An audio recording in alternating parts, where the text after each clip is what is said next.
করছেন। এই গাড়িগুলি খুব খারাপ, এরা খুব অ্যাক্সিডেন্ট করে, এরা বিদ্যুৎ অপচয় করে, এরা কোনো নিয়ম শৃঙ্খলা মানে না।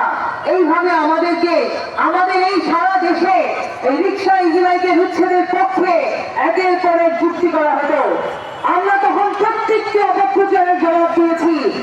আমরা দেখিয়েছি যে আজকে বিদ্যুৎ অপচয়ের কথা বলছেন, আপনি প্রতি ঘন্টায় 3 ইউনিট বিদ্যুৎ খরচ করে নিজের তাপমাত্রাটা ঠান্ডা রাখেন, আর আমাদের শ্রমিকরা 3 ইউনিট বিদ্যুৎ দিয়ে একটা সংসার চালায়, একটা পরিবার চালায়। আমরা তখন বলেছি অ্যাক্সিডেন্টের কথা বলছেন, আচ্ছা একটা গাড়ির কথা বলেন যে গাড়ি অ্যাক্সিডেন্ট করে না, এমন একটা যানবাহন দেখান যে যানবাহন কোনোদিন অ্যাক্সিডেন্ট করে নাই, আমরা আপনাদের কথা মানব। তাহলে অ্যাক্সিডেন্ট কি শুধু আমাদের এই রিক্সার ড্রাইভারদের, এই রিক্সার চালকদের দোষে হয়? আজকে মহাসড়কে আপনারা সাইড লেন নির্মাণ করবেন না, মহাসড়কে আপনারা এই গাড়িগুলি যেগুলি ছাড়া অনেক সময় এগুলি ছাড়া কোনো যানবাহন থাকে না, সেই যানবাহনগুলিকে আপনারা উঠতে বাধ্য করবেন। আপনারা কোনো পার্কিং স্ট্যান্ড নির্মাণ করবেন না।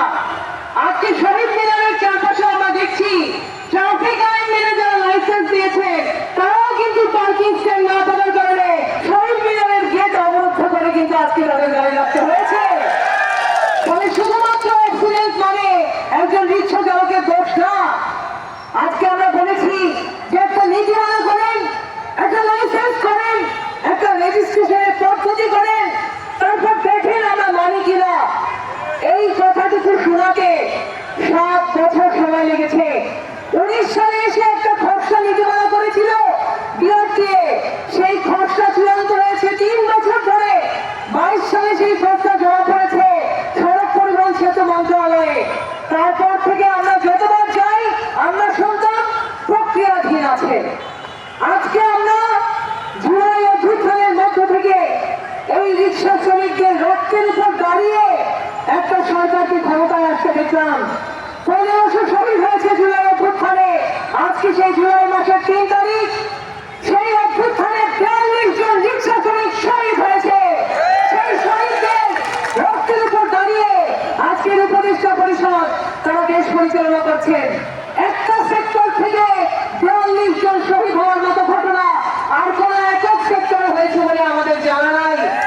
তাহলে এই অভ্যুত্থানে অন্যতম অংশীদার এই রিক্সা শ্রমিকরা, আপনারা যারা আজকে সমাবেশে বসে আছেন। আজকে আমরা অবাক হয়ে দেখলাম এই 60 লক্ষ গাড়ি, আমাদের কাছে 60 লক্ষ মানুষ, তারা 2 থেকে 3 কোটি মানুষের মুখে আহার যোগাচ্ছেন।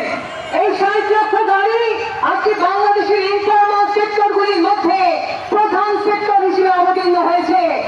এই 60 লক্ষ গাড়ি প্রত্যেক দিন যদি 1000 টাকা ইনকাম করে, আমাদের অধিকার প্রকাশনাটিতে আমরা দেখিয়েছি যে সেখানে আপনাদের প্রত্যেক দিন সেখানে 6000 কোটি টাকা, আমরা দেখিয়েছি মাসে সেখানে আমাদের 18,000 কোটি টাকা।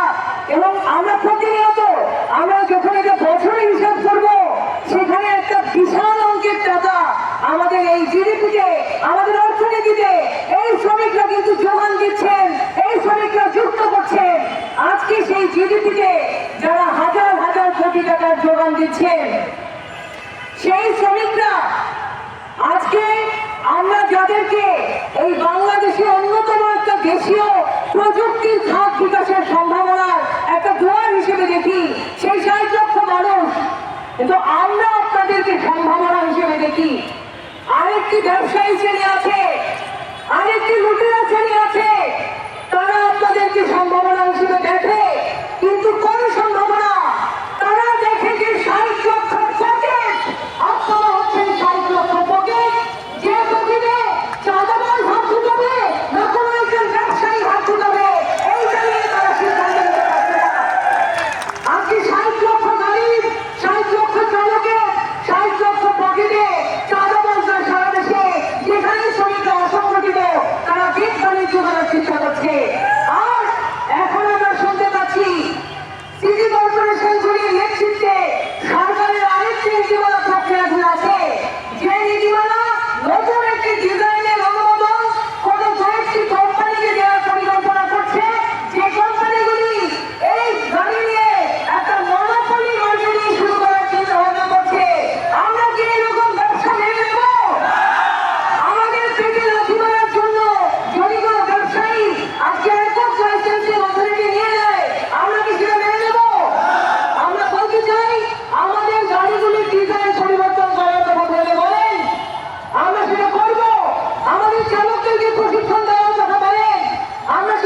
প্রশিক্ষণ নিব, আমরা নোট কমিয়ে কানব, কিন্তু সেই রেজিস্ট্রেশন, সেই লাইসেন্স অবশ্যই হতে হবে একটা বৈধ প্রতিষ্ঠান দিয়ে, যেটা বাংলাদেশ সড়ক পরিবহন কর্তৃপক্ষ। PRTA ছাড়া আর কোনো ভুয়া লাইসেন্স, আর কোনো ভুয়া অথরিটি আমরা মেনে নেব না। আজকে ঢাকায় আমরা শুনতে পাচ্ছি ঢাকা সিটি কর্পোরেশন এরকম একটি গাড়ি বাজারজাত করার কথা বলছে। কোন কোম্পানিকে দিয়ে আপনারা গাড়ি বাজারজাত করার কথা বলছেন? আর যে গাড়িগুলি চলছে, এই 60 লাখ গাড়ি কোথায় যাবে? এই 60 লাখ গাড়ি তাদের ভবিষ্যৎ কি হবে? আমরা সেই কারণে বলতে চাই, আজকে ডিজাইন মডিফিকেশনের কথা বলে যদি 60 লক্ষ গাড়ি উচ্ছেদ করে কোন নতুন ব্যবসায়ীকে ব্যবসা করার রাস্তা খুলে আপনারা দিতে চান, তার বিরুদ্ধে শ্রমিকরা রাস্তায় নামবে, মাঠে থেকে সেই চক্রান্ত পরিণত করবে। আমরা বলতে চাই, দীর্ঘদিন ধরে সংগ্রাম পরিষদ বলছে PRTA কর্তৃক লাইসেন্স দিতে হবে,